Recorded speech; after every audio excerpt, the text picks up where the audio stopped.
Welcome, guys, to another episode of Let's Be Raw. We are in season 3. I told you all the caliber of women that I wanted to make sure were sitting alongside me that were willing to be real, raw, and authentic, unfiltered. Like, this is not the podcast where you trying to figure out, is she real? Is her story authentic? Is she putting on, for the camera? Is this all for social media? Is this just clout chasing? No. These women I hand selected for season 3, they are literally taking it up a notch. They are pulling back the veil. They are letting you into their world, and they are sharing not just their story, but what their mission is to make sure that their story impacts you and maybe even offer some tools and resources so you don't go down the same road that they have traveled. So today's episode, oh my goodness, this woman right here, for multiple reasons. Not only has she been my photographer, she makes our LBR blankets. So if you follow us, listen, I already got some orders for her. She don't even know before we finish this interview. I got to put in some more orders because our LBR blankets, let me tell you the reviews I have gotten. Okay. How plush, how the quality of it, and how literally I was at a team meeting on Tuesday with all of my new agents, and we were in a room, and one of my agents went to her car and brought her LBR blanket. Okay. And she was like, I take this blanket, stays in my car because I know anywhere I go, I get cold or whatever. And I was like, oh my That's a God, great girl, like I idea. need to do it. She even personalized one for my mother. So my mother is like 60-something years old. When my mother saw that I had posted it, because I give every one of my ladies after each season of the podcast, we have a fireside chat, more intimate conversation, and I gift them with one of these blankets as we're sitting around the fireside pit, courtesy of Miss Laura. And my mother said, she sends me a message, she said, text me, and she says, well, Deanna, you know I'm a real authentic woman too. That's And I was right. like, well, absolutely, Mama, because that's who I was birthed from. Like, I would not be a real authentic woman if I had not learned it and witnessed it from my mother. And so Laura went to another level. She personalized my mother's blanket and her bag. My mother called me crying. Like, oh yeah, yes. Like, she sent me a picture. Did I send you? I did. Okay, yeah. I wanted to make sure I paid homage to that. But anyway, so today's topic, when I reached out to her and I said, and we got to talking, and I met her at an event, happened to walk by her booth, saw her, and this is what was crazy, because wasn't it at the event you had already been following me, and didn't you already? I already had it already ready. Because I met you. I actually was taking pictures at an event for woke money movement. And that's when I first saw you. And you were talking about, and you said something about being an Aries. And I said, whoop, whoop, that's me.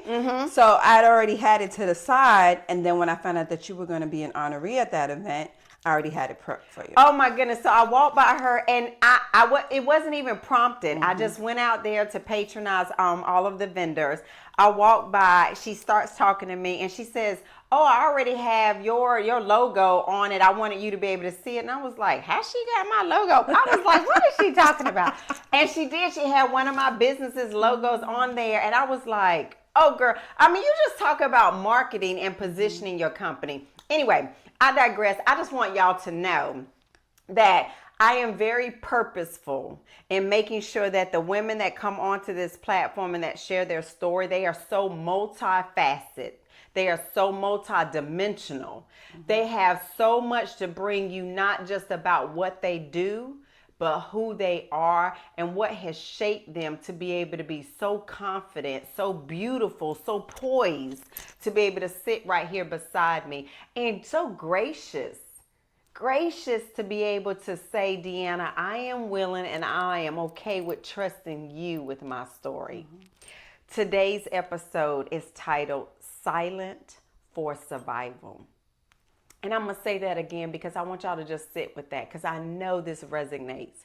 How many of us women tend to mute our voice, stay silent, scared to be able to express our feelings, our desires, our wants, and our needs, all for the sake of, I need to survive. I need to survive in this environment. I need to survive in this relationship. I need to survive in this business situation. How many of us can resonate with that? So when you had told me your story, I was like, okay, what's the proper title to pay homage and sum your story up, right? So Silent for Survivor is our title. Okay. The cost of staying, but the courage to leave. Keeping the lifestyle, losing yourself, and finding your way back. Welcome to the LBR platform podcast, Miss Laura McCullough. Now, here's the thing, Laura. LBR, I try to set it apart from any other podcast where it's so easy that I always say that for us women, it's very easy when we are enter into certain rooms or we meet people, we are so comfortable in being able to share what we do. Oh, I can rattle all day long. I'm the boss chick of real estate. I do this, I do that, right? We're so comfortable. But if somebody said, I don't want to know what you do. I want to know who you are. So I want you to take the time and I want you to introduce yourself to the LBR community. Who is Laura? Well, hello. Thank you, Deanna. I'm Laura McCullough, wife, mother, and entrepreneur of 3 companies. When you get asked who you are, sometimes you get taken back because, I'm not from Texas. I'm from New York. And usually when someone asks you that, you're kind of a little standoffish because, New Yorkers are not that very... Yeah, y'all don't seem to be that friendly sometimes. It's not that we're friendly. It's just that we're hustling, bustling, and we don't open up as much. And it wasn't until I moved to Texas that I realized that wasn't such a nuance. So, I realize I'm like any other woman who's had her struggles, who's had previous relationships that didn't work out. And it took a lot of healing, a lot of trust, and a lot of honesty to get past it. So, from New York, how long have you been here in Houston?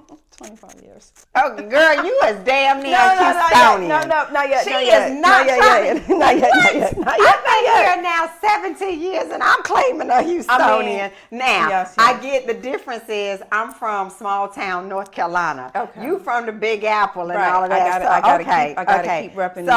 So New York, but what part? I know there's boroughs. I'm from Queens. There's something about going hard for the Bronx and the boroughs and all of that, right? So you got to represent. Got to represent. Okay. So obviously, like you said, yes, it's so crazy. Before we dive into everything, my experience with going to New York. I've got a really close best friend who is from there. Absolutely love it. I'd been like once before for like work, but didn't really get the opportunity to explore. My first introduction to New York was, and this was living in North Carolina and living at a completely different type of pace, right? And so I get to New York for work and everybody's moving at this 150 mile per hour pace. Right. And Southern girl, everything is apologetic. You bump into somebody, oh my God, excuse me, I'm so sorry, this, that, and the other. And I was like, these people are rude. Nobody says, excuse me. Nobody says, oh no, you're good. Nobody does any of that. So I was so turned off by New York the first time I went. I was like, that is not the place for me. I do not like it, right? Then I meet my best friend of 18 years now. And one of our girls' trip, we go on a girls' trip every year. And she said, you know what? Instead of us going out of the States, I want you to come to New York. Let me give you a different perspective of New York. And we did. I was there for like maybe 4 or 5 days. And once she integrated me, and that now I will say this, at this point, I'm living in Houston. Oh, okay.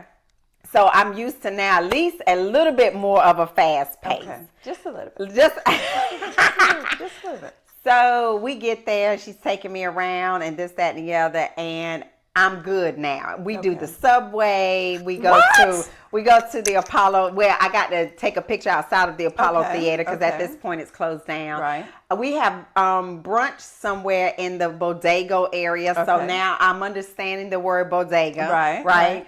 And I actually get to have a picture and meet Alfre Woodard. Really? Yeah. So she was so we're sitting there at this little area or brunch area, and you had to go down some steps, kind of like a little hidden a spot or whatever. And we're down there having it, and all of a sudden I look up and I kept staring. I was like I'm a movie buff, I'm a TV buff, so I was like, that's Alfre Woodard. And so she was so gracious, and I was like, I'm about to be starstruck, so I'm about to go over here and do what I see other people doing, and I say I would never do in New York. Thing. Yes. Right. She's gracious. She took a picture with me and all that. But walking, that was when Apple Watches were really like hot. So I had my Apple Watch. So it told you did like 10,000. Girl, friend. I know it did. I said, this is the norm for these New York. I was like, none of y'all should be overweight. Like it is because I was just there for Christmas, and it was my niece's sweet 16, so I was taking her pictures, and they wanted to go to 42nd Street. So my husband didn't go with me this time, so I told him, I'm about to go, so he knows my whereabouts, right? Cause living there, we never did that. You like, listen, I know everything. Right, I know everything. So he was like, you about to do the tourist stuff? I said, yeah, we about to do the tourist stuff. And baby, we walked from 42nd Street to 57th Street, back to 42nd Street to 34th Street, and I was like, I'm not that young anymore. Yeah, because you look, I live in Houston. Right, I was like, we ain't walking nowhere. Right. My son was like, oh, it's brick out here. He's picking up the New York lingo, right? And I was like, dude. Well, wait a minute. I don't even know what that. What's brick? What's this brick out here? It was freezing. It was 30 degrees. So that was the other thing. So we went in you gotta go to March. search. Oh, that's different. No, but honey, even March or April. That wasn't. So she had us walking, and we were going down where all the little shops were or whatever. Excuse me, and walking through the buildings. Right. And that wind coming through that was nothing. Girl, I was freezing. Oh. I said, take me back to Houston. Baby, that was nothing. And I took my coat, and I've had my coat since my first paycheck when I was 16. Ooh, so this coat was nice and thick. It's a Sherlin. So my son, brick means it's cold, because when it's freezing degrees, it's brick. That's a New York lingo, right? Okay. Certain lingos you're not supposed to use outside of New York. Okay. So is that one of them? Because I ain't never heard of it. You don't use certain things, So I was like, yeah, it's brick out here. So we're walking, and my son, he's born and raised in Katy, but he really thinks he's from New York. Yeah, he really thinks he's from New York. So we're walking, and they're like, Auntie, let's go. And I was like, slow down. Give me a moment. This is a lot of walking. I was like, we drive everywhere. But it was a good experience. Now, I will never stand in line for that ball dropping crap. That's not none of that. But yeah, but have you done that before? I've done it before when I was younger. Right. But real New Yorkers who live there, it's like, what's the big deal? Right. Like, the ball is not in front of you, right? You know it's like blocks away on a stand, and you're standing outside for right. What? Like what? What? But it was nice. So we were right in front of the numbers, because Kia supported it this year, and the 2026 we were right by the lights. Okay, so we got a good. Yeah, it was but good. Even the subway, I will say to you, like, you weren't scared. So I it wasn't necessarily scared, as it was, honestly, it was a form of amazement that as we were going, number one, to see people just sleep. Like people that were obviously, well, not even a homeless. It was also people that obviously ride it. And it's almost like, how when I don't even know how to like reference it, but like if you just have been in an environment so long that it's so ingrained in you. Second nature. So it was like some of those people on there, they were dressed to go to work. They would be asleep on it. And they woke up and then right they before woke they up stopped. right before they stopped. That was the It's amazement. a timing mechanism. We did that all the time too, because if you're really tired, you know how long the bus, because remember, it's a schedule. Right. So you know what time they get to a certain schedule. So if you're cognizant and you really are living in New York, because you can't really be asleep because there's so many people. Right, exactly. That because that was my other you thing. You ain't in no real sleep. You got a purse, you got this over here. Right, like, you're just in a nice cat nap. Right. You gotta be constantly, your senses gotta be on peak. Yeah. And then it was funny you say that. When I was getting my luggage off the plane, since I didn't have my husband with me, I asked a gentleman to hand it to me, and he turned around And he was like, you talking to me? And I said, my bad, I forgot. I'm back in New York. Let me turn my rudeness back on because there's no Southern hospitality. Nobody's helping you do anything. Nobody's passing you anything. None of that. You got to do it all. And before we dig into it, I'm just curious, why is that? Why do you think that is? It's because it's too much going on. Okay, so it's too fast. It's like we don't have time to slow down and have these pleasantries. Exactly. That makes sense. When I first moved here and people would talk to me, I used to be like, so can we get to the point? Yeah, fast. Like, what are we talking about? Yeah. And they were like, oh my God, Laura, you're so mean. And I'm like, no, like, or you get to the rude, point. or you insensitive, or whatever the case It took some time. Yeah. It took some time for me to start getting into the culture. It did. It took some time. Oh my God, guys. So again, y'all just know this is how LBR is, right? Mm-hmm. Like we just go with the flow authentically. I even tell my guests ahead of time. I give them our script. I say, hey, these are the questions that I'm going to ask you. But I also say that as I start asking questions and we get into the thick of the conversation, I'm the queen of pivot. If we need to go left, we need to go right to make sure that the conversation continues to flow authentically. And you, our community, walk away and feel engaged, empowered, and you leave with some type of tools or resources, whether it's for yourself or maybe you know a loved one that is in the same situation that Laura is going to share about her journey. That's what this is all about. So y'all just continue to stay with us because I just had to go there because I don't have a lot. I got one girlfriend who's from New York. So to have another one that's sitting here and the similarities, it's like, yeah, y'all New Yorkers are the same, right? Yes, we are. Okay. So I'm going to start with the first question that I have up here, Laura. But then from there, whether we continue with the questions or whether we just let it flow, right? Okay. So to let you lead into your story and why you chose to be here today and to tell your story. The first one was, what does it do to a woman's spirit to smile in public while silently suffering in private just to keep up with appearances? And what I want you to answer with that is not the generic side of that question, but exactly when you and I talked and we said, what do you want to talk about? What story do you want to share? And the story that you gave me generated these questions. What does it do to a woman's spirit? Her spirit, the core, the essence of who she is, to smile in public while silently suffering in private just to keep up with appearances? Well, from my personal experience, it breaks your self-worth. It makes you question who you are, what you should be doing, who you're around, and if you're even worthy to even be alive. When did you experience that? Well, let me first start on the record to say I am not talking about my husband. Right. Her current husband's wonderful, all of that. Love right. him. Yes. Worship the ground he walks on.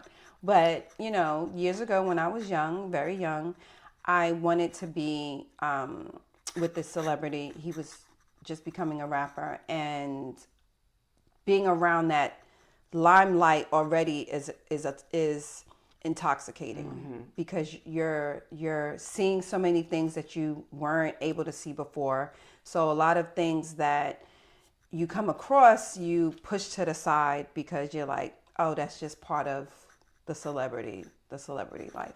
So when we were dating and the first time I did something wrong and he backslapped me, I was taken aback because I wasn't raised like that. But at the same time, I thought that came along with the lifestyle and the amenities that I was getting by dating him. Okay, so let's pause here because y'all know me. So my goal is to take us here, build us all the way up to the arc and the peak, right? And then bring us down to the life lessons and the woman that sits in front of us. So let's give the audience and paint that picture. How old are you at this time?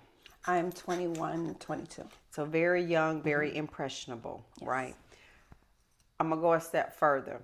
Prior to that, relationships at home, was there a 2-parent household? Was it just a 1-parent household? Did you have a relationship with your father? What did that look like? Okay, so let me paint that picture. Okay. So both my parents are West Indian. They're from Trinidad. Okay. The island of Trinidad. So living in New York it's a melting pot. But at the same time, then being West Indian wasn't as popular as it is now. You only knew one island, which was Jamaica. Okay. Yeah. So my parents, they were divorced growing up, but I had a very tight relationship with my father. Like, I was daddy's little girl. I was his only daughter. And he was in the household? No, he lived like 15 minutes away. But in New York? In New York. Got it. Okay. Right. He lived like the beginning of your community. And this is my house. He lived at the beginning, so he wasn't even far away from me. So I did get to have that relationship with him. However, my mother was extremely strict, and she believed in not sparing the rod. So if I did something wrong, like physically? Yes. Okay, got it. So if I did something wrong, I was definitely getting a spanking. And, you know, not even to compare to Americans getting a spanking, I call it, we were getting beats. Right. Yeah, of course. Okay. And she was taking tree branches off the branch and swatting us with that. So, you know, with that strict structure, anything outside of the house was like a bonus to get away from. And then when I left home to go live with this man, I felt like I had arrived because I didn't like leave and was living on my own. I was living with a whole person, you know, with a whole townhouse, living it up, thinking I was just living a life. Meanwhile, you know, he's abusing me on the tail end. Okay. So you had experienced some form of abuse that was also attached to love and attached to providing. Correct. From your mother? From my mother. Okay. So there was some normalcy with that. That, you know, if somebody loves you, if they're providing for you and you act out of character, then what could come along with that is something physical or something verbal? Both, right? And the reason why I want to preference that is, again, for those that are looking at this, not only from a standpoint of identifying what you've gone through before and maybe why it's showing up, but even from a standpoint of how are you parenting your children? Right. Based on what you saw before, right? I swore up and down I would not treat my children the way my mother treated me. And that caused a big rift in my adult relationship with my mom, because she felt that I should do everything like how she did it. And she would make preferences like, you know, you're living in this fairy tale world, living in Katy. You know, you and your husband think that y'all are just raising your children, you know, the American way. Right. And at first, I'm not even gonna lie, it took a lot of patience from my husband for him to pour into me, to explain to me that wasn't a compliment. That was you know, that was a backhanded offense. He was like, now I understand why you used to say some of the things you did, because you were as much as you didn't want to be like your mother, that's all you knew. You know, we are a lot of times a product of our environment. Right. So as much as I didn't want to do, because I was like, I'm never going to beat my children. You know, I'm going to put them in a lot of timeouts, but I'm not going to beat them to the extremity that my brother and I went through. And he was like, my husband, when he would hear how my mother would talk to me, he was like, are you adopted? Right. not that. Yes, he did. And I was like, dude, like, are you adopted? Like, what you mean? He was like, because your mother doesn't talk to you like she loves you like that. She talks to you like she's rearing you. Like, and talk at you. Right. And then at first I took it very personal. And my mother-in-law, she was a nurse practitioner, God bless the dead.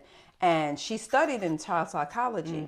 So she would tell me, she was like, that's not the norm. And at first I thought they were ganging up on me. And I was like, no, this is just the West Indian culture. And then they were like, but you don't have that relationship with your grandmother. They was like, you and your grandmother, we were like this. Right. And then I was just like, yeah. And then I started to see and unravel, and I totally went the opposite way with my children. And I think I went a little bit overboard, actually. Well, you know, and there's two parts to what you just said. So number one is the fact that you pointed out not just even from your culture, West Indian. I just think collectively Black culture. When you just think Black culture, period, there are so many nuances that have been ingrained into us to make us think that this is the norm. From child rearing, from a child is supposed to be seen but not heard, right? You know, there's so many of these old sayings that we can go back to. The whole, you know, like you said, even when it comes to discipline, like I'm like, this is corporal punishment when I think about it. You done made me go outside and pick my own switch. I gotta bring back my own weapon of choice for you to beat me with. And you now have put it in my mind that I'm supposed to know and think past, okay, well, do I get this size switch? Do I get this thickness of a switch? That is corporal punishment. Well, when you think about it now, yes. when you're living it, you don't know any better. You just go with the norm, but yeah. But it also goes to what you just said, that it's also so easy that as a child and then going into adulthood, if you don't know how to pivot and change your mindset, it is so easy for you to just say, well, that's how I was raised. And look how I've heard that so many times. That is how I was raised. Look at how I turned out. I mean, but really, look at you. Like, if you really if you really look. Did you turn out that great? But here's the funny thing about it. I'm like, okay, yes, I'm a hard worker. Yes, I'm driven. Yes, I'm all of this. But if I peel back the letters, like if I was on the other side of this couch right here and I was talking about stuff, I would be like I really didn't have anybody that protected me. I really didn't have anybody that listened to my voice. I really didn't have anybody that valued who I was. Like if I really broke it down, really I have been, and my sister said this to me. She was talking to her therapist, and her therapist said that survival is only supposed to be a trait that you bring out when necessary. It is not supposed to be a trait that you live in 100%. Absolutely. And I did not realize, Laura, that while I'm sitting over here talking about my kids too soft, they got it too easy, this, that, and the other, they could never, I'm quick to say, y'all could never survive in what I went through, right? Not that I would even want them to survive in that, but my whole thing behind it was, I'm like, I'm over here making this a badge of honor and everything. But truth be told, I still got a lot of stuff that needs to be unpacked. A lot of stuff that I okayed and I said, it is what it is. It's part of the culture. You don't understand. You didn't grow up this way. Right. We do a lot. Our generation has done a disservice to a lot of the ways that we were raised by just saying, well, that's just how it was. I agree. I 100% agree with you, because yes, survival is something. It's a mechanism in your brain that's only supposed to be released when you're in that situation. That's what the therapist said. Right. So yeah, telling our children, because I say that to my kids sometimes. Like, y'all are too soft. Like, y'all letting this crazy life fool you. Like, y'all would never be able to survive in New York. I was like, oh my God, like y'all are so clueless. And then it wasn't until my adult daughter, who took child psychology, told me, she was like, you're saying that like that's a plus. Yeah. Like, no. She was like, no. She was like, you are prepared for certain things, and when that happens is when you are to react. Right. That's what survival is. But you're not, and that was the key thing, if you don't take nothing else, is that the whole thing about what we're saying here is survival is not supposed to be the badge of honor, and it's not supposed to be where you operate 100% of your time. Correct. It's almost like your sixth sense. It is. It is only supposed to be activated when you, like you said, when you're in a situation and it has to kick in order for you to survive. Exactly. But that is not supposed to be where you operate all the time. And I didn't realize that. That's not supposed to be your daily activities of life. Yes. It's not supposed to be that way. Okay, so now we've got an establishment of what the household looked like as a child. Now, you're 20-something years old, you're in this relationship. So first off, what attracted you to this individual? Because this was also your first husband. This is the first husband? Yes. Okay, so what attracted you to your first husband, coming from the environment that you were in? To be quite honest, the attraction was being able to be away from my mother is one. Being able to be with a famous person and enjoying the benefits of that, you know, and at the same time, I was drawn in with that lifestyle. So I was just like, okay, if I do this, then I could do this. And if the caveat of that one little thing of doing that is that I'm getting hit occasionally, I'll accept it because I dealt with it from my mother. So again, the norm. I will, you know, I knew how to camouflage it. So, okay, so then now, so 20 something years old, I'm going to always assume, and you can correct me if I'm wrong, you first meet this individual, that's not what they lead with. They're never like that. They're never like that. They're never like that. Right. You know, they always tell you, you know, I'm going to take you away from your mother and you're never going to go through. Because as young women, not saying that we make the mistake, but when we're courting or we're talking to a potential spouse, boyfriend, partner, we tend to give them pieces of ourselves, okay? And it's not always the good parts. And, you know, when you tell them the bad parts, they'll try to coax you to let you believe that they can fix the bad parts of your life. And, you know, not saying that some men don't do that, but some men use that as a way to twist a knife in you more. Well, if your mother doesn't do this for you, you should be happy I'm doing this for you. And that's how it turned into. And if you just study from a domestic violence standpoint, because you know I have my passion and my purpose project and initiative, Purses with a Purpose, looking at and reading the statistics, there are literally exactly what you said. There are men out there that know exactly the type of woman to prey on. Correct.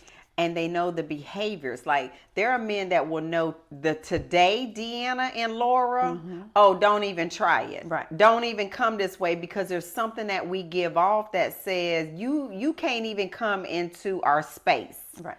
It won't happen. But they literally look for exactly what you said. They're looking for women that are broken, women that don't have a good relationship with their loved ones, especially people that they depend on, trust, and love, right? Right. And so you don't even realize that in your natural habitat of just sharing, like you said, this is what I'm going through at home. This is what I'm experiencing. Right. You don't even realize that you are literally giving them the ammunition that they need. Absolutely. And it wasn't until I actually started going to therapy and then I met another individual that I understood that was a grooming mechanism. That's it. That's the exact word. And I was like, what? Because, you know, you categorize yourself when you're a survivor of an abusive relationship as to you think you're the only person that ever went through it. And then if you're open enough to go to therapy, because therapy is a taboo for us African Americans, Black and brown people, yes. Which is sad, but you know, when you're open to going to therapy and you get to understand that other things happen, grooming is a mechanism, you're like, what? Yeah. So it's very eye-opening, and that's when I got to understand that, not saying that I helped him, but I gave him some of the tools. Oh, of course. To, you know. And unsuspecting. You were just sharing. Right. Just saying, I think this is a safe place, so I should be able to verbalize this, and not realizing he was literally note-taking. Absolutely. All day long. All day long. So, okay, 20-something years old, you meet this guy, and he says, yep, all this stuff that you're dealing with your mom, this won't happen with me, right? Then you got, obviously, what you said was the flash, the glitz, the glamour, all of that. And, oh, my God. And I'm gonna say this, you can correct me if I'm wrong, was there's also a part of he chose me. Correct. Out of everybody else. Right. He chose me. Yeah. So, clearly, I must be. Exactly. Right. So even in that, a lot of times what we do, women, is we literally forget all the red flags because all of us want to feel special. All of us do. And it's crazy because I was just talking to my husband the other day with one of his friends who's single, and he asked, well, why do women want to get married? And I go, I always think it's the little girl in us that we're taught, that fairy book lifestyle, that's the end goal. Yeah, and if you're chosen, that means you're special. That means you're special. Yeah. Absolutely. Absolutely. Every woman wants that moment and that feeling. Let me paraphrase that. I'm not going to say every woman, because I think nowadays there's some women that doesn't care. But I would say the majority of women, again, based on how we have been raised and how we've been taught. And honestly, if you really think about it, Laura, even how we've been groomed by our parents. Absolutely. And it's crazy. I know this. Some people, you might feel some kind of way. But when you think about grooming, the definition, the terminology, and the action that comes along with it, all of us parents have fallen victim to grooming our children to be a certain way, to date a certain type of individual, to get married, to be a certain type of parent. We have done some of the same things. We have. Yeah. We have. And you don't realize it until you either go to therapy or someone outside of your circle can point that out to you. Because again, having West Indian parents, I couldn't go outside and play like everybody else could. My husband today says, he was like, you were borderline a slave, dude. Right. And I was like, shut up. And I was like, you know what?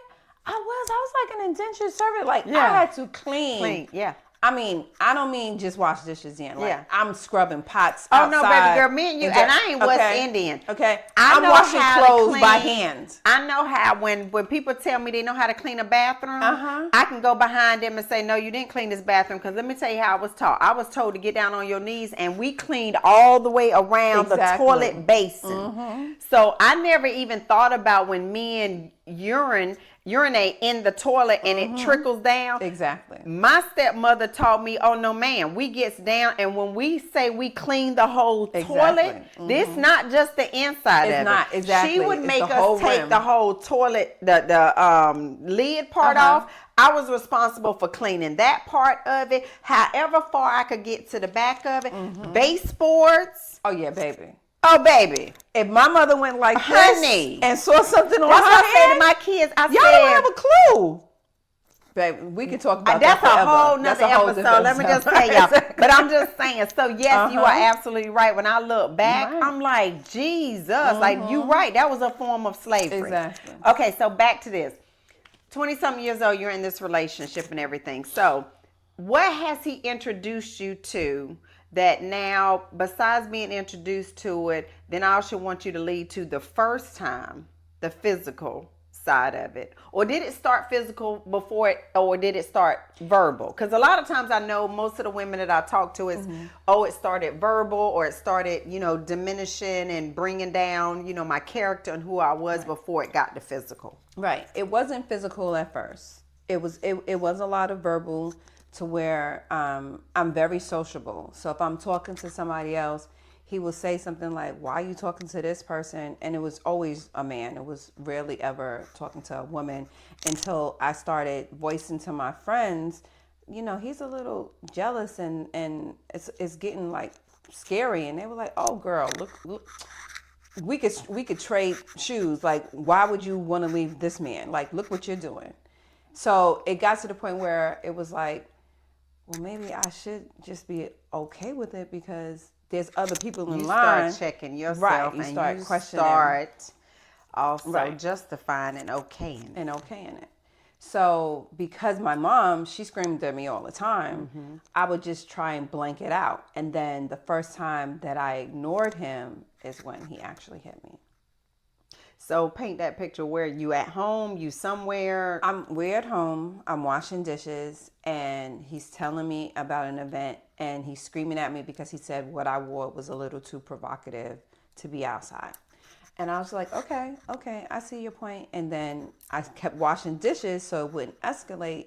And he was like, bitch, do you not hear me? So he done, right. Bitch, did you not hear me? So I looked, and a part of me always reacts like, you talking to me?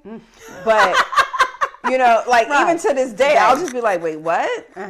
But at the same time, I could tell by his tone that he was only 10 feet away from me, but it felt like he was like right in my face. Ooh. Because You the felt octave, the heat, right. the octave, the octave intensity. was intense. So Right. I was just like, well, no, I'm just saying, like, I hear you, but let me finish what I'm doing. And then that's when he got closer and he was like, bitch, when I'm talking to you, you give me your undivided attention. And I was just like, yeah. So at this point now, he has totally, I call it yoked. What do you call it? Basically lifted me up off the ground by my neck. Okay, Right. I think we on the same page with that. So, okay, because he done yoked you up. right. No, that he done yoked you up. He done yoked me up. Yeah, for y'all youngins out there. Okay. I was Yeah. like, and I'm against the wall. The water's running. I'm still washing dishes, and I'm literally like yelping, like, okay, I can hear, like, I got it. He was like, well, make sure you got it, because I don't want it to happen again. And then he drops me, and I was just sitting there, and I was just like, okay, how can I make him not do this again? Right. Ooh. So I didn't say, oh, he shouldn't have done this to me. I didn't say, oh, you should leave now. I was just like, what can I do so he this doesn't happen again? So little did I know that was the beginning of the spiraling relationship. Were y'all already married at this point, Laura? No, we weren't married yet. We were living together. We weren't married yet. So living together and dating, you have this incident. How many more happened before you got married? And you don't have to obviously have the exact number, but I'm trying to paint a picture here, it was right? Maybe about 20 times before we got married. Before you got married. Before we got married. And it had obviously gone way past just yoking you up to truly physical. I mean, it got truly physical really fast. It got truly physical, like maybe within that next month. It got really, very physical. And do you feel that, looking back, obviously, all hindsight being 20/20 is always the key. You let the first incident happen. And then it just naturally just opens up. Oh, she went for that. She allowed that to happen. So at this point, I mean, all the gloves are off. I can do whatever. I can say whatever. Or was it truly an escalation? I think it was a combination of both. Okay. Only because I didn't tell anybody else when it started gradually getting worse. I kept it to myself. So he was just like, you don't even have nobody to go to. You can't go back home. So just deal with it. So at this point now, he truly knew there was isolation. Truly. Which is one of the key things that they also talk about, is being able to isolate you from family, friends, or any other resource that you have that could possibly help you out of this situation. Well, one of the things that really resonates with me is that we were going outside, and we went to an event, and I was talking to someone, and he got really, really upset, and he told me he was never going to take me outside again. And I was like, what do you mean I'm never going to go outside again? He was like, no, you need to understand that you being able to go to an event is a privilege. So I'm going to lock you in this room. And that's when he actually chained me, because in New York you have, in New York and New Jersey, it wasn't, inside heating. You had radiators. Yes, like the ones like on the wall or whatever. Right. Okay. So he handcuffed me to a radiator. Shut the front door. He handcuffed me to a radiator. And it was cold, so the radiator is exuberating heat. And he was just like, you're going to sit in here until you realize that you cannot act that way when you go outside. And I was just like, I was like, stop playing. And I'm literally like handcuffed to the radiator. And I was just like, Lord, like how can you even allow this? How could you even be in such a relationship to where you're not even going to tell anybody that this is happening to you? And I couldn't, because I was already embarrassed at this point. You took the words out of my mouth. The first part of it is embarrassing. And I had isolated well, my mother and I already didn't have a great relationship, but I had totally isolated that. I totally isolated my friends because I was just like, I don't need y'all. Like, I got him. And then it wasn't until like my stepsister, she was gay, but we didn't even know what gay was back then. But she was just very butchy. And she used to like look for us, and she was like, why can't we come over to your house? And I was just like, oh, he doesn't like company like that, and he doesn't like your way of life. And I would Making excuses and I would for make him. excuses for him. And she was like, girl, like, this is not normal. And then he would tell me that she was trying to convert me to come over. To come over to the other side, right. To come over to the other side. So he was just like, I don't want you entertaining with her.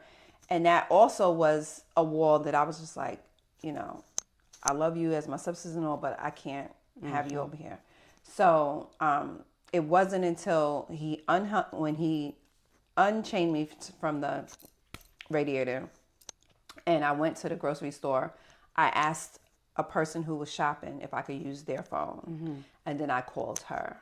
And I was like, you got to come get me. She's like, I don't even know where you live. Right. Like, and I was just like, okay, I'm going to send you the address. I just need you to come get me. And I literally snuck out the house right after that. Were y'all married at this point? We were married at that time. Okay, so how long was the relationship, the totality of the relationship? A year. So from the time we got married, from living with him, I lived with him for like 6 months before we got married. Okay. And then 6 months after that is when he was really, really abusive. So then we were married for a whole year after that. But together, a year and a half, 2 years? A year and a half. Almost 2 years. 2 years. A year and a half living together, 6 months not married, a year married, and then dating maybe a couple of months, so about a year and 9 months. Wow. So you now have experienced isolation from family, from friends, loved ones, everybody, right? You've literally converted yourself to exactly what he wanted. Now, what I can say is, Lori, commending you on, and not to discount obviously what you went through, but the fact that you had the wherewithal to get out as in a year and a half, because there's so many other women that stay so much longer. Did you divorce? Did you leave? Like, was that it? Or did you do what a lot of times what happens is he apologizes, he does all of this, and then you go back? I went back. You went back. I went back. Okay. He apologized, and my stepsister was like, I'm telling you, don't go back. And I went back, and then eventually I got pregnant. So I'm pregnant, and he's like, now is not the time to be pregnant. And I was just like, I know, but I think this is a fresh start. And I thought that being pregnant would give him an opportunity to see our life in a matter to where he would change. And he was just like, I'm telling you, like, you need to get an abortion. And I was just like, so y'all married? It ain't even like y'all dating. Did he have any other kids? No, this was gonna be his first one. He was like, nope, this isn't gonna work. Yeah, okay, he was keep like, going. this is not gonna work. And my stepmother at the time, she worked at the hospital. So we go to the hospital, and she arranged it to where I can have an abortion at the hospital. And I stayed at my father's house so I could recruit. And I didn't let him know that I was staying there. And when he beat me to a pulp in my father's living room, that's when, my stepsister is fighting him, my stepmother is fighting him, and I'm literally still under the anesthesia. Right. And really just coming from a very major type of surgery. Right. And he was just like, so you think you could stay here with these people after all I've done for you? And they were like, dude, she just had an abortion that you made her have. Right. And he was just like, basically like, you should have came straight home. So he doesn't even take you to the hospital to have the abortion. No. He's not there when you wake up and come out of having this. He doesn't drive you from the hospital. But he's expecting for you to now be at home. Right. And the audacity Well, to show up to your stepfather's house. To my father's house. To your father's house.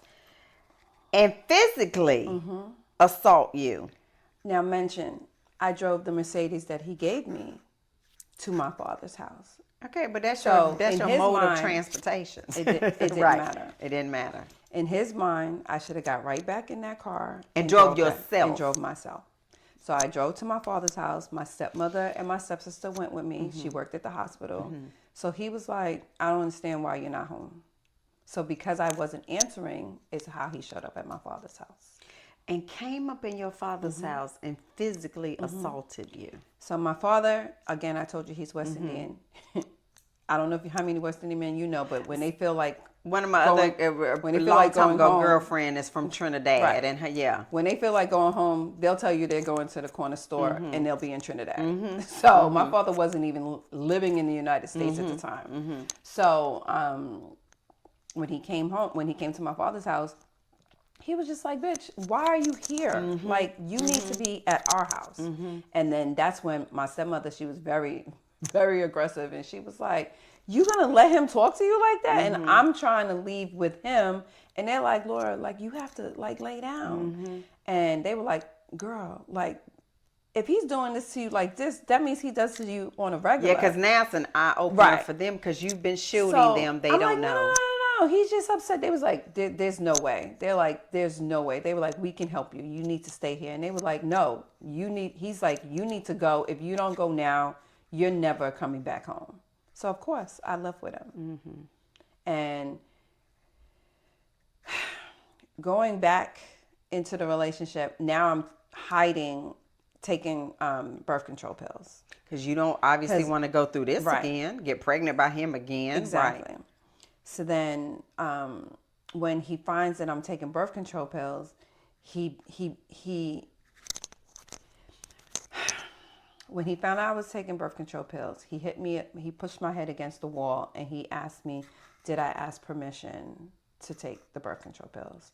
And I said, well, I thought you didn't want me to get pregnant. He said, but did you ask me? So I was just like, no. I was like, you're not my father. I don't need to ask you. He's like, no, you do need to ask me. If this is what you want to do, if anything you want to do concerning my life, you need to ask permission.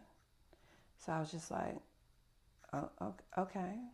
So I was just like, okay. I said okay because, again, I didn't want to get hit. So I was like, okay. So it wasn't until I bring over my stepsister, we're talking, and he walks in, and he was just like, what the fuck is she doing here? And I was like, oh, she just came to check up on me, make sure everything was fine. And she was like, Laura, you want to go with me to go get something to drink? And I was like, no, go ahead and go. And then as soon as she left and he backslapped me and we're fighting against the wall, she comes back in because I thought she left, but she didn't leave. And she was like, see, I knew he was beating your ass and you didn't even say nothing. And then that's when she was like, you've got to come home with me. Like, you've got to come home with me. And I was just like, no, I can't. And he was like, he told her, if you don't leave, I'll beat your ass too. And then little did I know, she actually called her friends and they all came in. They were all like ganging on him. And then that's when I actually left. And that was it. And that was it. So you never had any kids with him? No. Thank you, Jesus. Thank you, Jesus. Yes, absolutely. And so, combination of all that, what age are you at this point? I'm now 23. Okay. And because you look so beautiful, what's your age right now, if you don't mind sharing? I'm older than you, Deanna. Huh? You really? You say this every time I say it, but I'll be 53 on March 26th. Okay, well, listen, let me just tell y'all how good. I'll be 51 March 29th. 53 March 26th. See, Aries, that's another reason why we connected. But you can't tell. Okay, so, oh my God, sis, that's like 25, 20 plus years. Okay, all right, so from that time point, actually, you know what? We're going to take a quick break. And the reason why I want to take a break here is one, to, just kind of highlight. And also, if you've got an amazing story, I want you to be able to submit in, there's a QR code that's going to come up, and so that you can scan, put your information in. So hopefully your story is impactful enough to be able to be right here sitting beside me telling it. Also, I want you to take advantage of Pieces of Me, which is my memoir, so that you can order, be able to, because, you know, while I interview these beautiful women, you may not necessarily know who Deanna is, what my story is, and I definitely want you to know, why are you tuning into this platform? Why did I start this platform? And the best way for you to know that is from Pieces of Me. So give us about 5-10 minutes and we'll be right back. And listen, we are at the peak of this, and we're going to really dive deep into a woman that found herself in a situation, pulled herself out of it. But more importantly, a lot of times for a lot of women, it's, I'm never going to be in this situation again. I'm never going to trust love again. I'm never going to trust a man or woman again. But that wasn't the case. So y'all stay tuned. We'll be back in about 5 minutes. Have you ever felt like an imposter in your own life, doubting your accomplishments and fearing you'll be exposed as a fraud? You're not alone. In Pieces of Me by Deanna M. Green, journey through the powerful story of one woman's battle with imposter syndrome. From childhood struggles to adult triumphs, Deanna shares how self-doubt shaped her path and how she rose above it. With raw honesty and vulnerability, she reveals the fears, doubts, and insecurities that held her back. But this memoir is more than a personal tale. It's a guide to conquering self-doubt and embracing your true identity. Find strength in vulnerability and discover the resilience to live authentically. Learn how to silence your inner critic, embrace your strengths, and celebrate your achievements. Pieces of Me is a testament to the human spirit's capacity for growth, healing, and transformation. Pieces of Me by Deanna M. Green, now available on Amazon. Welcome back, guys, to season 3 of Let's Be Raw, and this is episode 2 with Miss Laura. What we have been talking about, if you are just now tuning in, make sure you go back and start this from the beginning so that you can see how we have taken the beginning parts of her story, brought it up to where we are at the peak, and how we're going to really now highlight the journey from a young woman, from being West Indian, from experiencing things that seem to be normal culturally, to finding herself into a relationship that she thought might be her escape, might be her way of finally walking into her own womanhood, her way of being able to say, I get to carve out and shape who Laura is supposed to be. But unfortunately, in that journey, she found herself being way more acceptant to behavior and to an individual that was really just an extension of what she had been used to growing up. And we have all fallen victim to that. Like the saying goes, 9 times out of 10, we are truly a product of our environment until we change our environment. And that's where we are right now. We are coming back from our break, and now we're talking about from where she started as this young woman, 20-something years old, you know, being enamored, falling in love with this man, the image. This is the crazy part. How many of you women out there that you really did not fall in love with the man? Right. You fell in love with the image of that man. And let's even take it deeper, ladies, because a lot of times, and I know we do not always want to put the responsibility on ourselves, but a lot of times with us women, we painted that image. Exactly. Would you agree? I would agree, 100%. Something they said, something they did, so minute. But we are creatures of imagination. We are creatures, women are creatures of abundance. We are creatures of, if you think about just how God created us. I watched this one sermon where it really says that when you have a woman, a good woman, you can give her, a house and she'll turn it into a home. Right. You can give her a sperm and she will turn it into a whole human being. Mm-hmm. Like when you, right? You can bring home some groceries and she could turn it into a meal. Like there are so many things and there's so much truth when it comes to that. But sometimes for us women, that can also be to our detriment. Because when we have painted a certain picture in our head, or we want certain things, or we want the illusion of something, we can literally it's like taking a seed and planting it and knowing that if we nurture it, it's going to grow the way we want it to grow. And that's a lot of times what we do in our relationships. It is. Right? So where we are right now is Lori she has brought us up to being 20 something years old, meeting this man, dating for a very short amount of time. Here's the other thing I feel like we need to put some emphasis on as a woman, and especially to you young women that are in a completely different type of arena than Lori and I came. Like, we didn't have to deal with social media with dating. Okay. If we did, we would know so much more, right? So much. Really was about connection. It really was, let's get in front of each other, let's have a conversation. And you really just went off of your intuition and you went off of a feeling. Exactly. It feels good. He's saying the right things. He looks the part, right? Right. So I feel like you ladies have an advantage that we don't have, but you all are still not utilizing it to your benefit. So we're at the peak now, and now she's been married to him, she's gone through abuse, even though, and thank you for your transparency, because not a lot of women, there's still a lot of shame that comes along with abortion. I've had an abortion before, right after having my oldest son. I was 17 years old and found myself pregnant 6-7 months later by his father. And I knew I honestly didn't want any more kids.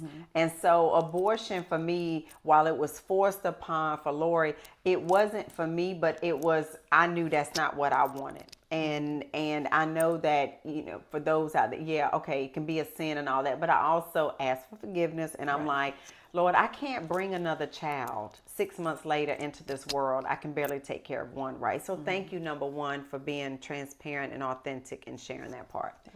So we're here now, and she's had her final moment. I'm not going to be in this relationship anymore. And the last part of this, or the finale of this part of the interview, what I really want to focus on these next 30 minutes with you is picking yourself up off the floor, forgiving yourself. Because that's the other thing I find when I interview or just having general conversation with a lot of women that have gone through domestic violence, whether it's physical, emotional, or mental, is learning how to forgive themselves, learning how to no longer allow other people to judge them. It's because it's so easy, and I'm sure you know this, for people on the outside to say, girl, if it was me, that would not happen to me. Right. And you just really never know that. You don't know that. But for me, it was a lot of judgment because let's start here. I was raised Catholic. Oh, goodness. Yeah, that's a plot twist. So let's start there. I was raised Catholic. In fact, LL Cool J and I went to the same Catholic school, right? Because we're from Queens, right. So I had an abortion, which is a mortal sin. Yep. Okay. I got a divorce. That's another one. Which is another sin. Girl, you going to hell. I'm going to hell. Okay. I'm going to hell in a handbasket. Okay. Okay. All right.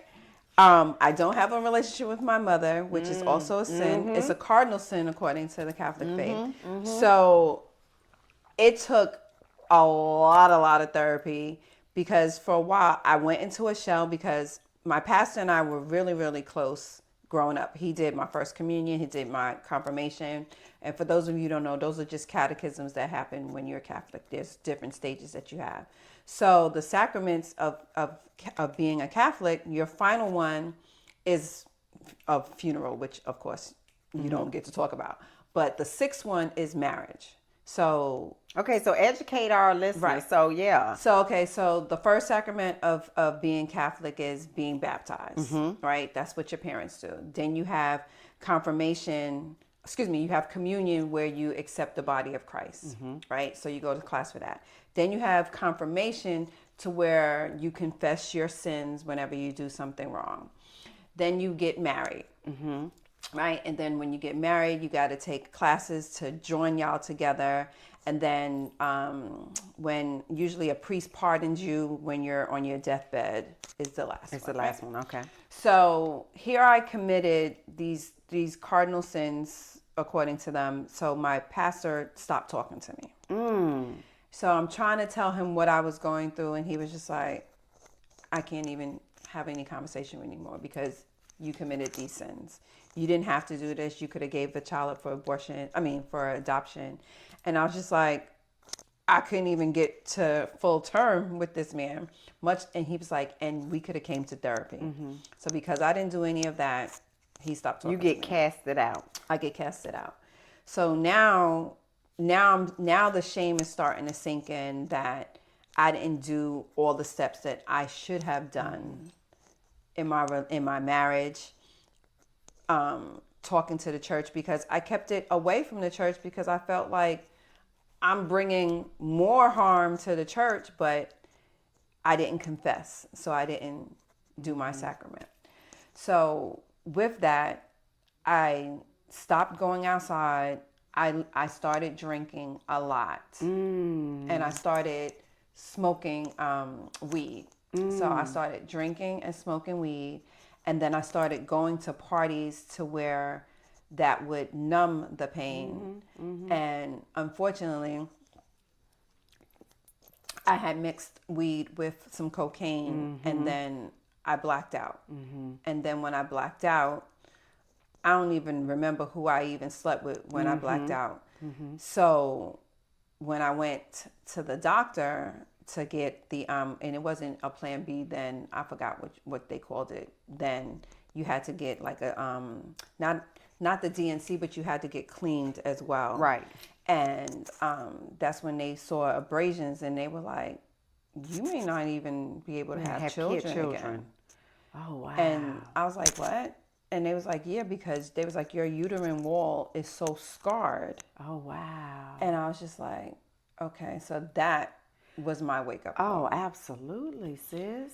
But before that, I felt that if I slept with people and gave them what they wanted, that I would be fine. And that wasn't the case. So, I'm sorry. No. This is perfect. And Lori, this is the reason why I say that we can start out with questions, but the organicness behind the conversation leads to this. And I also want you to know, and everybody that knows that watches anything or has anything that's attached to Deanna, when I tell you it is a zero judgment zone, it is a zero judgment zone, because you would be amazed at the stories. And more so a lot of times for women to just finally release and let it go. And here's the other thing. Keep in mind, as you're telling this is no longer your story. It is for you to share. It is for you to connect and resonate with either another woman, whether she's young or older, going through this and doesn't know how to articulate it the right way. So please, like, unfiltered, share exactly how you feeling, because we have all been in. I don't think, if you have been a seasoned enough woman, unless you've been living under a rock, you done had some questionable one nights, okay? And then wake up the next morning trying to figure out what happened and will I walk out of this unscathed? Right. Okay, we done all been there. Okay, go ahead. So, with that, I felt like, okay, I do want to have children. I do want to eventually get married again. But at the same time, I was numbing the pain of not being in my marriage anymore with him, to where I just felt that if I just slept with somebody or drink or smoke or do something, that would mask it. And then again, it wasn't until the doctor told me that my uterine wall was scarred that I was just like, okay, I got to do something different. So that's when I decided I was going to get a real job and go to work. And I was working for Chase. I was a teller. Then I worked in their special processing department. And that's what actually got me to move to Texas. Okay. That's what relocated me to Texas. But in that interim, I'm working at the bank for like 2 to 3 years now, and I'm driving. New York has bridges. Mm-hmm. The 7 bridges or something. 21. Oh, 20. Oh, okay. That's right, because that movie, 21. Movie, I right, knew. 21. That's what I was trying to but reference. What's so funny is I didn't even know it was 21 bridges until I saw the movie. Okay, all right. I was like, damn, bad. it's 21 bridges. But that's how I remember. Okay. So my husband now, he was a toll booth clerk on the bridge. Oh, okay. Because I wanted to lead to that. Because so I'm sorry, am I jumping? No. Second chance of love. Yes. I was hoping we would get to that too. Okay. My homegirl and I she's begging me to go out, and I was talking and I wasn't paying attention and I went the wrong way. So when I pulled into his booth, I was like, look, check this out, dude. I'm not paying for this. Because all I'm trying to do is I'm just trying to make a U-turn. I was just like, let me live. I said, I'm cute. Right. I said, I'm gonna give you the money so the cameras can see, but give me my money back. Right? No, you didn't. Oh, I did. I was like, dude, like I'm not paying.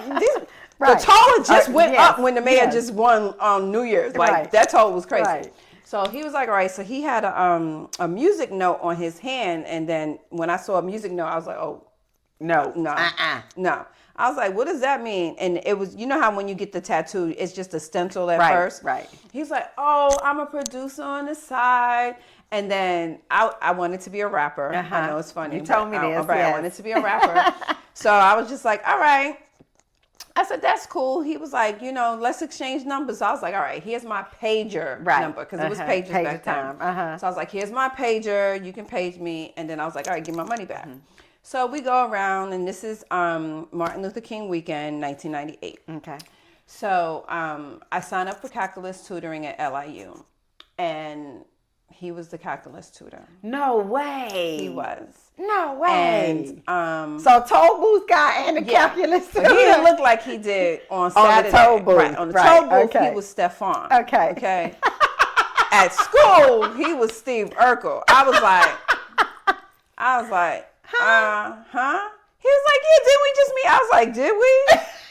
I was trying to blink. I was like, you did not meet me. I was like, no.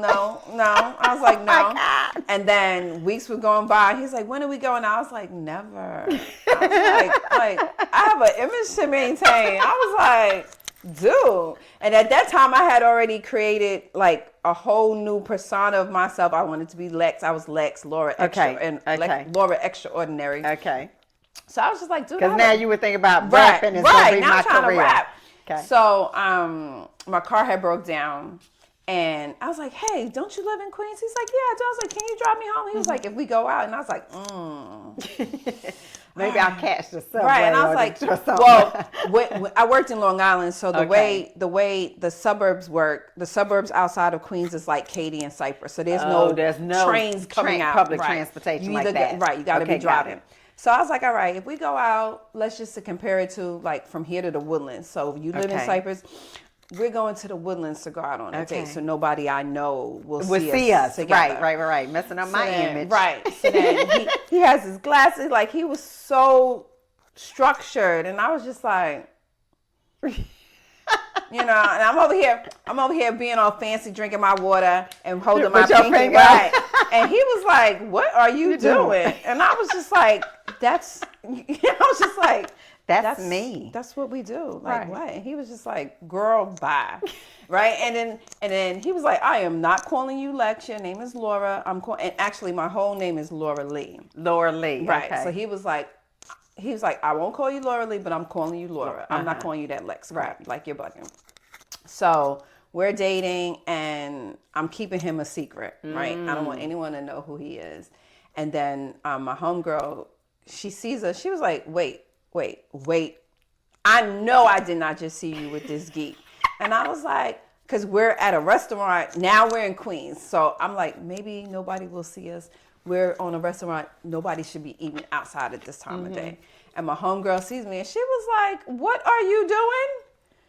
And I was just like, leave it up to our girlfriend. Right. And I was just like, shut up. And she was like, girl, he is a geek. Like, what are you doing? Because back then you either had to be a drug dealer or a rapper. Right. So I was you all about that thug life. Right. And I was just like, no, he's so sweet. He's so nice to me. And I was just like, I need somebody who's nice to me. Like he was genuinely nice to me. And she was like, Girl, he is corny. Remember the word corny? Right. She's like, he is corny. It's so funny. My husband calls it a square. Oh, baby. L square. He was like, your sister need an L square. And at first I was like, what the hell is it? What is an L square? And he was like, just exactly what I was like. Okay, I get it now. If that was the word, then yes, he definitely was the L square. And she was like, girl, what are you doing? And I was just like, he like really likes me. Right. Like he would open the door for me. And anytime I got up, he would stand up. And then when I came back, he would stand back. And I was just like, this is you like this all different. I was like, this is all different. So then I'm dating him. I'm dating somebody else. And then little did I know, he knew my brother. So he's talking to my brother about me. And my brother was like, you're dating Laura Lee? And he was like, yeah. He was like, that's my little sister. But she's also dating somebody else. Oh, your brother done rat you out. He done ratted me out. And I was just like, why would you tell him that? He was like, that boy was like enamored with you. Yeah. And you're like going on dates with other people. So then my husband broke up. Well, he's my husband now, but then he broke up with me. Okay. And I was just like, you gonna break up with me? Right, like I'm supposed to be the one breaking up with you. I was like, do you like know who I am? So then I showed up to his house with a fur coat on, and nothing underneath. Listen, girlfriend, we got that in common. Okay, because that's how I got that one downstairs. I had a little trench coat. I had a trench coat and a little burgundy. I remember to this day, little burgundy bralette, little burgundy little thong set with my burgundy heels, and I came and did my little thing, and then I left. And to this day, he was like, I can't believe you left. I was like, no, that was all part of it. That was part of it. I showed up with a fur coat on the 4th of July, girl, when it's hot. With nothing on, did my due, and then I left. That's it. And he was like, exactly. He was like, you just gonna leave? Like, that's it. We done. We good. Yeah, we good. I was like, so we good, right? We go together now, right? We go together. So, right. So then, unbeknownst to us, that one night stand, I got pregnant. I got pregnant with our daughter, and he was the only child. Right. So his mother was like, blood test this, blood test that. Like she's a nurse practitioner, so she's swabbing, she's doing all of that, and she was like, we don't have unwed people here. So I was just like, we don't have to get married. Like we're fine. Like I was okay with that, and he was like, no, like I want to be involved in my child's life. And I was just like, really? He's like, yeah. And I was just like, but we don't have to. He was like, no, that's what I want to do. And then we got married January 9th. Yesterday was our anniversary. Oh, we got congratulations. Married thank you. January 9th, 1999. And then we had her April 4th, 1999. Okay, so then you have that one and you got one more. I got two more. Oh, two more. Okay. So after her, so that's Jordan. She's in 99. Jaden is in 2002. Okay. And Jeremy is in 2007. Okay. So you got 3-4 years kind of gap between them. Okay. So second chance at love. Because I think this is a good part, right? When we talk about dating and we talk about a lot of times what happens is everybody shows up with their representative. So based on what you had gone through before, because I can only imagine, because what you just described, and I could see the peaks and and your joy and your how you feel about your husband and your family and all of that. But I gotta also imagine that coming from what you had come from, and then now being in a relationship, seeing something completely different.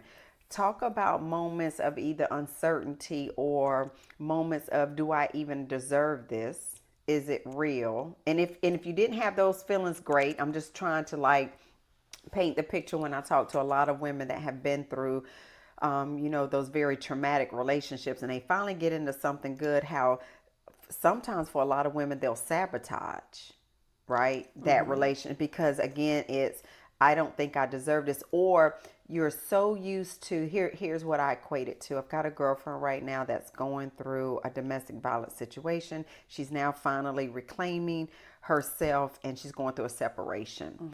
But she's now also going through I'm at home, my husband's not here, she's crying, did I make the right decision, all of that. And what I said to her was, you know what? I said, you have gotten used to the chaos, and your chaos has become your norm. So you don't know how to operate in peace. You don't know how to operate when it's complete silence. Because that's not the norm. The norm is you're expecting to come home, or he comes home, and one little thing blows everything out of proportion, and y'all are screaming or hollering at each other. So you meet your current husband, right. L square, all of that. How do you deal with, is this real? Is this the right relationship? Like, well, is any minute he's going to spaz out? Right. When we had our first argument before we got married, and he was screaming, like we were screaming at each other. I literally was like in the corner, and he was coming closer, and I dropped to the ground. You were bracing for right. it. Okay. And he's like, "What are you doing?"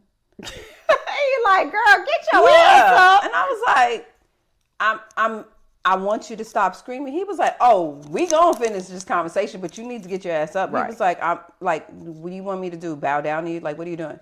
And I'm over here thinking that he's about to hit me, and he was like, "Laura, we just arguing." Mm-hmm. And I was just like, "I know that, but I didn't know how far your argument was gonna get." He was like, "So you don't know how to just use your words to argue?" And I was just like, "Yeah, mm-hmm. I know how to use my words, but I didn't know you knew how to use your words." And then I didn't want to tell him that I was in an abusive marriage before, but he was just like, "Laura, like, that's not normal." He was like, "You might need to go speak to somebody." And that's what I was getting at, was, again, when we get into relationships and we want to show up as our representative, mm-hmm. and we don't necessarily want to show the past or the good, bad, and the ugly, or there's still shame attached to previous decisions mm-hmm. that we made, and we don't want the new person to think that we make poor decisions. So right. Was that a big part of you not sharing that with him? Absolutely. Yeah. Because I didn't want him, I didn't want to give the narrative that, I was a little bit more promiscuous than mm-hmm. I should have been. And he was just so, like, boxy. Mm-hmm. He was just so, like, good. Mm-hmm. Mm-hmm. Not saying that I was bad and horrible, but I just didn't want to give that perception, because I could tell he genuinely liked me, mm-hmm.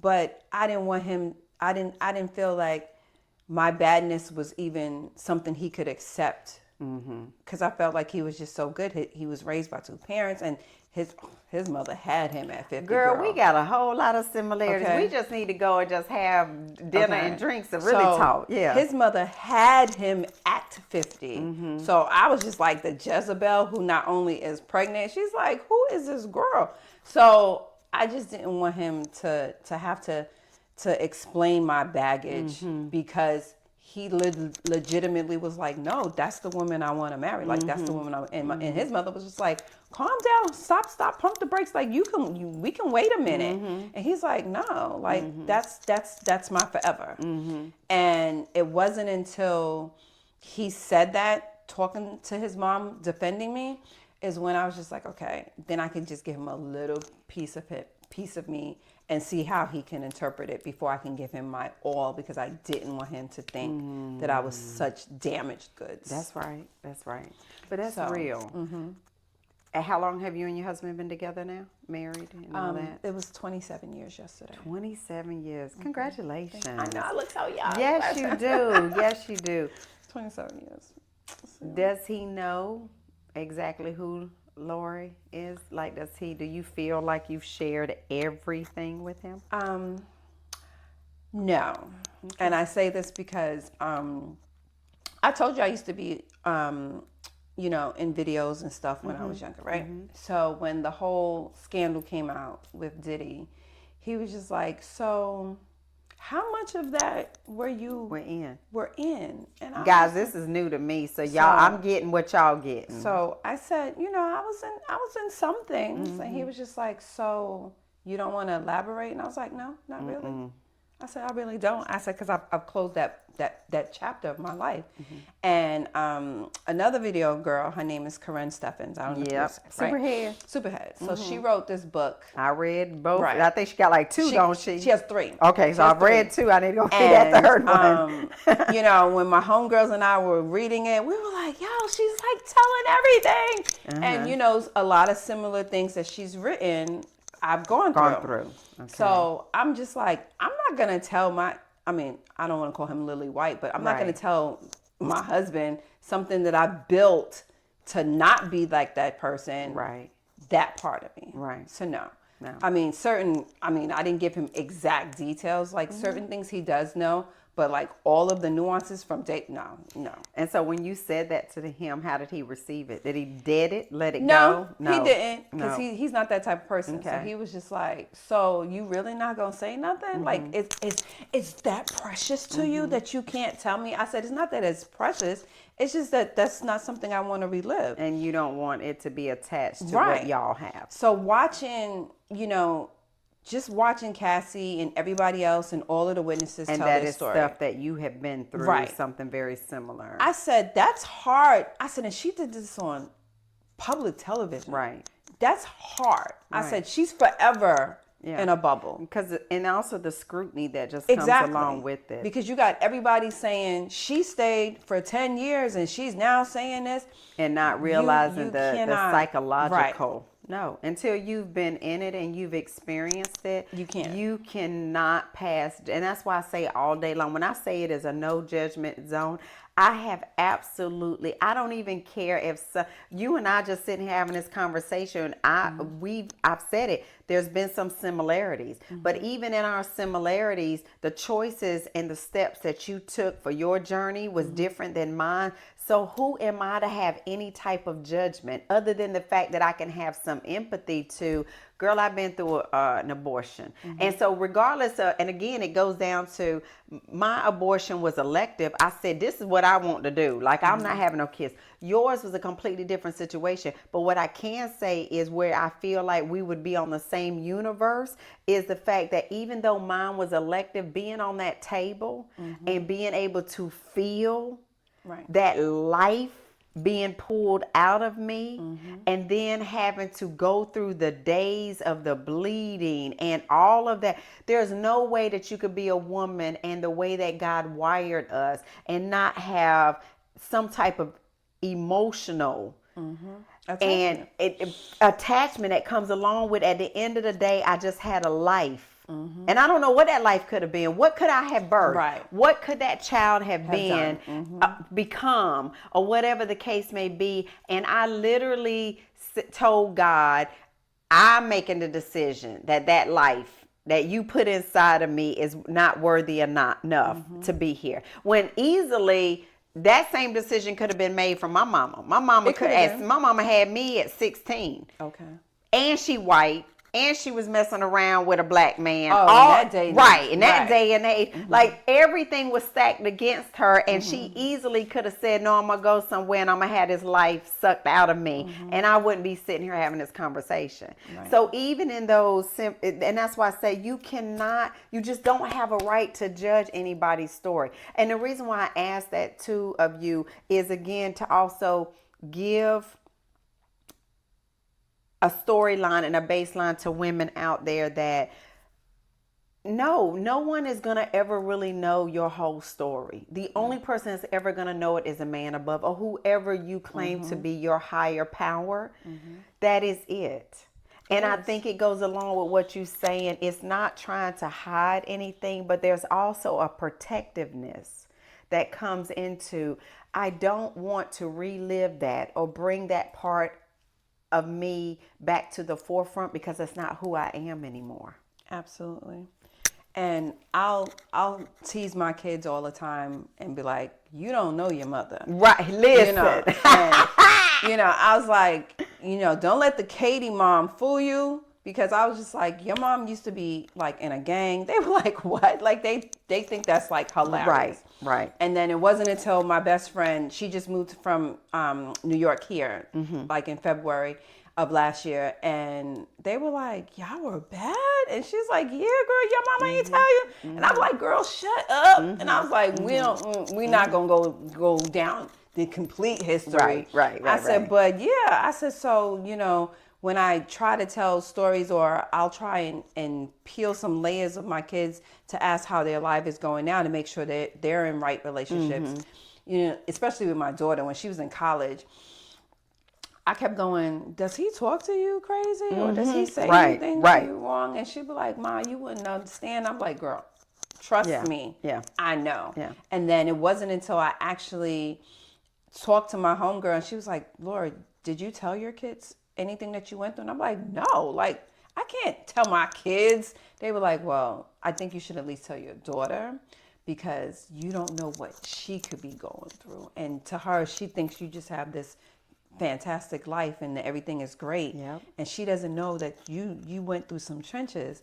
And then I opened up to my daughter and I even told my daughter I had an abortion and told her how my mother and everyone judged me. And she was just like, but Mom, like, you're only human. Right. And hearing, and then she was like 23 and she was like, I was like, what? And she's like, Ma, you only human. Like, everyone makes mistakes. She's like, but I thought that I could never make a mistake because I thought everything I had to do for you was perfect. And I was just like, no, like, why would you think that? And she's like, because you never gave us any impression that it was anything other than what was how we were raised. Exactly. And that's a good way for us to end and on this is writing my book Pieces of Me it has always been a tribute to my children. I even said, I was like, I don't care if it don't sell no copies. Really what this was about was I needed for my kids to know my story and to know, even if it wasn't necessarily the highlight reels as it was, I wanted to go a little deeper. And I was more so, my daughter would ask questions, but not necessarily my sons. And so my whole thing is how do I make it so that my sons know who I am and the decisions I've made and whether those decisions have been positive or, negative to a certain degree as far as their life was concerned.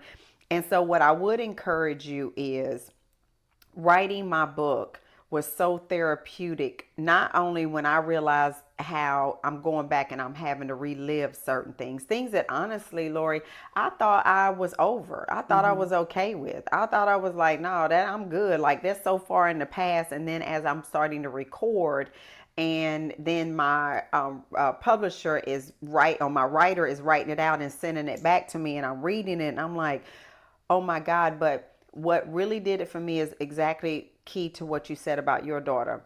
The book is published before anybody else gets it. I autographed 4 copies or 5 copies. My husband, 4 copies. My husband, my 3 kids. My daughter gets her copy of it, and I give it to her. I'm in my office. And I'm thinking again, like these kids will get around to reading it whenever and I come around the corner, come out of my office, and I have my phone in my hand, and I look and I see my daughter at our island, and I could tell she's doing something. I realize she's reading my book, and so I pull out my phone, and I'm kind of recording over her shoulder, and I get in front of her, and she's got tears, and she's only on like chapter 2, chapter 3. And I'm sitting there and I'm like, why are you crying? And she looks at me and she was like, Mom, she says, I am literally crying for little Deanna.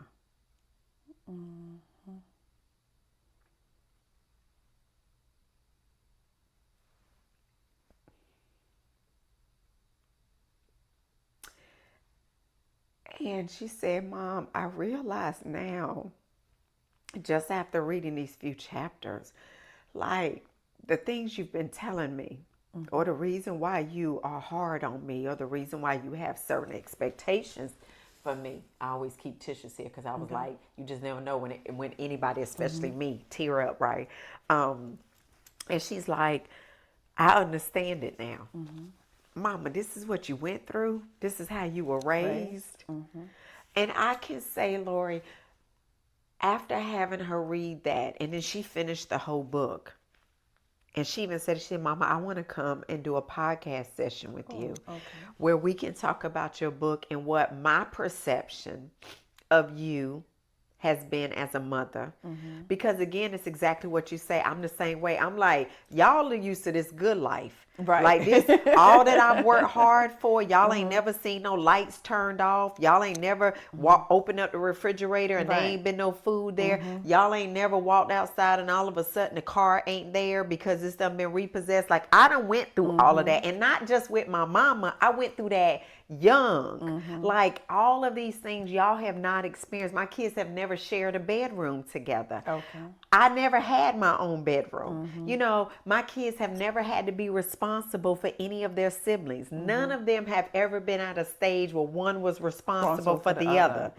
Why? By design. Purposefully, I was like, if I bring children into this world, I'm going to be able to be responsible for my children. I'm not going to make my other children responsible for their siblings because that's the life that I went knew. through. Yeah.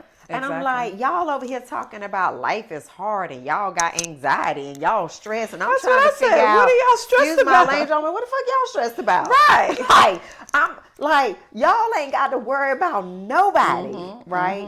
But what I also realize is in our quest as being the types of mothers that we are, and trying to shield them and trying to do better and trying to break generational curses, right? What we also need to make sure we do is that our children know our story. Like, how did we get here in order for you to experience this life? And it can't just be, oh, we work hard. No, y'all need to know what we went through and how we pivoted. And how we said, no, we want better. But also, I wanted my kids to know, don't put me on no pedestal. Please don't. Your mama has made some mistakes. I have wrote bad checks. I have drove without a license. I spent 6 hours in a sale shoplifting or whatever. I have been through those things because I want y'all to know I am still human. But I also know that it only took one time of each of those situations to say, okay, this isn't the life for me. Right. Exactly. Right?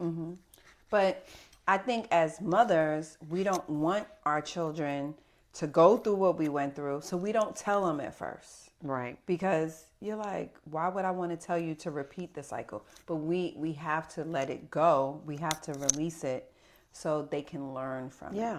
Yeah.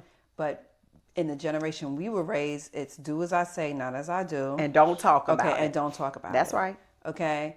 When I look at, I was raised with the evil eye. Like, that was a warning. Yeah, like, and then you straighten up, even like you right. won't even You're go like, key to the line. So I look at my kid, and my kid was like, what you looking at me like that for? I was like, you don't understand the evil. It was like, no.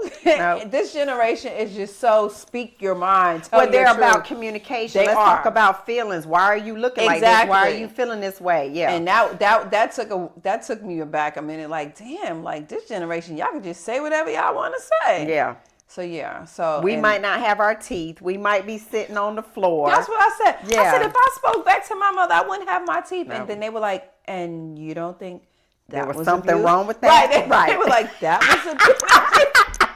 They were like, that's not the point. Right. That's not the point. And I'm like, shut up. They're like, that was abuse. That was the beginning. Right. So why would you want to repeat that? Right. They were like, so you want to hit us? They were like, so you thought it would... You want to hit us now? And I'm like, no, y'all not understanding. Y'all didn't get hit. And they're like, exactly Right. Use our words, okay, mother. use our words. Our words. Oh, I was just like, I can't. Oh, yeah, my kid's like, Mama, we can't have a conversation about this or whatever. Because sometimes I'll start tearing. Yes. And I'm like, you're hurting my feelings. And they're like, so we can't just talk? Right. So why? They're like, is the truth hurting you? And I was just like, I cannot. Having adulting children is just worse. It's just worse. Because now they can actually analyze what you're saying. So, yeah. So I'm going to end with this. I want you to look into the camera for two things. One is I obviously want you to leave our community with, if there's words of advice, if there's what, you looking back, what would you change, if anything at all, just whatever your heart leads you to say to the community. And then I also want you to make sure you leave with, how do they stay connected with you? How do they partner with you? And then also, how do they support you in the businesses that you have? Okay. So the first one was, what would I leave? Telling whether it's to another young woman, an a season. I call it season. We're seasoned. Right, we're not older seasons. women. We're seasoned. I have a lot of seasons. Yes. But I would say that staying in an abusive relationship, no matter whatever the length of time it is, doesn't make you any less of a woman, less of a person. And telling your truth is the reality. So I would say that acceptance at first, accept your truth and accept how you can overcome it is, I think, the best takeaway I can give. Self-acceptance. We're all human. We all make mistakes, but being able to learn from it, I think, is our greatest attribute as a human being, because we're designed. I mean, Adam and Eve made mistakes, so I mean, who are we? So I think if we don't stress as much as being so perfect all the time and understanding, then we can move forward. How do they follow you and stay connected and support you? Your girl got some businesses. Yes. Here. We gotta make some things happen. So primarily, I'm a photographer, so you can follow me at www.m3photographyshoot.com. And then on both social medias, Instagram and Facebook is the same, M3 Photography Shoot. And then my other one is 2 blankets. So we have the standard blankets at M3 Specialties, both on IG and Facebook and under M3 Specialties. And then we have the Laura Lee collection, which is now the new faux throw, which is also on IG. Is that new? Yes. Okay, okay. It's the faux fur line. Oh, okay, all right. So yes, and then the old-fashioned way, you could always call me at 346-631-5100. All right, guys. Well, listen, it has been another amazing episode. Again, Lori, thank you so much for coming over, giving me your Saturday, being authentic, being real, not holding back, and just being willing to understand that your story is no longer your story. It's for someone else. It's for someone else to be able to see themselves in you, or they've heard this before and you've given them some resources, some tools to help somebody else that they love and that's close to them. So, guys, this is episode 2 of season 3. So much more is in store. And listen, so I always have a competition going on for the ladies. After we drop all 7 episodes, the ladies will be looking for you all to like, share, comment, subscribe to the YouTube channel. Help them. Who will be season 3 top podcast winner? Because we will be hosting our fireside chat either late March or early April. And I'll be bringing these women back for a more intimate conversation. So until next time, guys, thank you so much for tuning in. And for all you women out there, continue to be a real, authentic woman. And until next time, goodbye. Bye.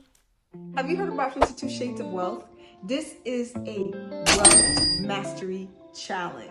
Use this challenge plan if you want to know what your money habits are. If you want to turn your financial goals into realities, this will help you figure out what you need to do, what your process is. If you want to level up your wealth building game, make sure you check out 52 Shades of Wealth.